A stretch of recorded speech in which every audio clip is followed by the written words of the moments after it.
He admitted that he locked his girlfriend in a storage unit that later caught fire. In May, the district attorney said he was not charging Alexander Wardell with murder, or any charge for that matter, saying there wasn't enough evidence, but Wardell is still in prison because of this case.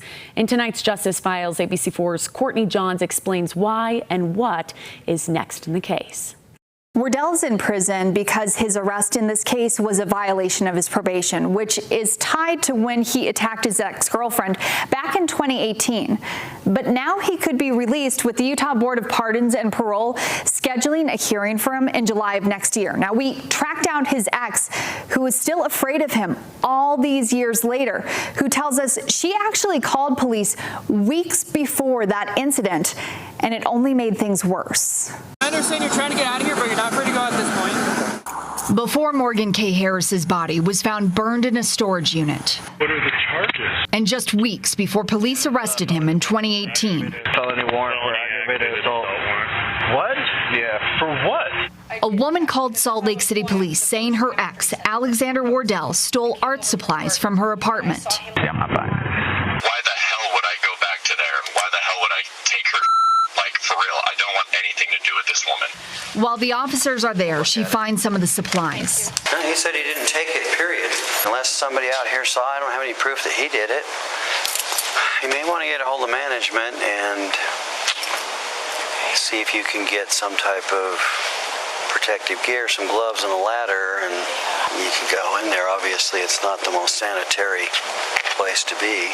As she retrieves them, officers look for surveillance video. Does your camera system work? With no luck. She's a pathological liar too, but that's not diagnosed. I just know that. 6 days later, the woman calls police back. It was me just being overreactive and in the heat of the moment, and I wasn't being truthful. So I just wanted to call and tell you that. The officer asks her a few follow-up questions, most of which she answers with one word. Yes. Okay. So tell me what A 2-minute call. I am recently realizing I am a pathological liar, and I've got myself set up with a therapist. But anyways, yeah, I just wanted to call you and tell you that. Okay. All right. I appreciate your information. We tracked down the woman, who did not want to go on camera, but told us she wanted police to drop it because she was afraid of Wardell. Is it just going to be dismissed at this point, just dropped? Yeah. But it didn't end there. Instead, Salt Lake City police charged her with providing false information. Instead, the reaction was, "Thank you for being honest. Shame on you." Catherine Barrett is a clinical forensic psychologist and has worked on domestic violence cases for over a decade. She says it's common for domestic violence victims to take back their statements. Here's the decision they get to make. Either I pay some fines and I have this on my record, or he comes back and kills me. What would you choose?